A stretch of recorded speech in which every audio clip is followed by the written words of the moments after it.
நிலவாசல் திறக்காமல் கோலம் போடாமல் பிரம்ம முகூர்த்த தீபத்தோட 15வது நாள் இன்றைக்கி புதன்கிழமை. இன்றைக்கி வந்து 4:15 எனக்கு ஸ்டார்ட் ஆச்சுங்க. 4:15 மணிக்கு எழுந்து ஃபேஸ் வாஷ் பண்ணிவிட்டு 4:30 மணிக்கு இந்த தீபம் ஏற்றிக்கிறேங்க. ஒரு 5:10 வரைக்குமே மனசை நல்லா ரிலாக்ஸ் பண்ணிக்கணுங்க. எனக்கு வந்து இப்போ கொஞ்சம் வேலை ஹெவி, மாமியார் வந்திருக்காங்க, அவங்களும் பார்த்துக்கணும், வீட்டு வேலை பார்த்துக்கணும். ஸோ வந்து எனக்கு ப்ரெஷர் கம்மியாயிடுச்சு. கொஞ்சம் நேரம் இந்த மாதிரி மெடிடேட் பண்ணோம் அப்படின்னா நல்லா இருக்குங்க ஒரு ஃபீலு. ஒரு 5:10 வரைக்கும் மெடிடேட் பண்ணிவிட்டு அதுக்கப்புறம் போயிட்டு தீபத்தை குளிர வச்சுட்டு வேலையை செய்வேங்க. இன்றைக்கி காட்டுறேன் பாருங்கள். என்னோடய ஹால், மாமியார் வந்து ஹாலில் சோஃபாவில் தான் படுத்துட்ருக்குறாங்க. இது பக்கத்துலேயே எனக்கு பூஜை அறை இந்த கார்னரில் இருக்கும். மாமியார் இங்கே படுத்துட்ருக்காங்க பாருங்கள்.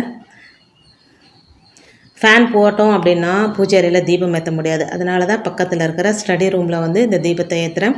ஒரு சிஸ்டர் கேட்டிருந்தாங்க, உங்கள் பூஜை அறை எங்கே இருக்குது, நீங்கள் எந்த இடத்துல ஏற்றுறீங்க அப்படின்னு சொல்லி. இது தாங்க அந்த ஸ்டடி ரூம். இங்கே தான் வந்து தொடர்ந்து ஏற்றிட்டு வரேன்.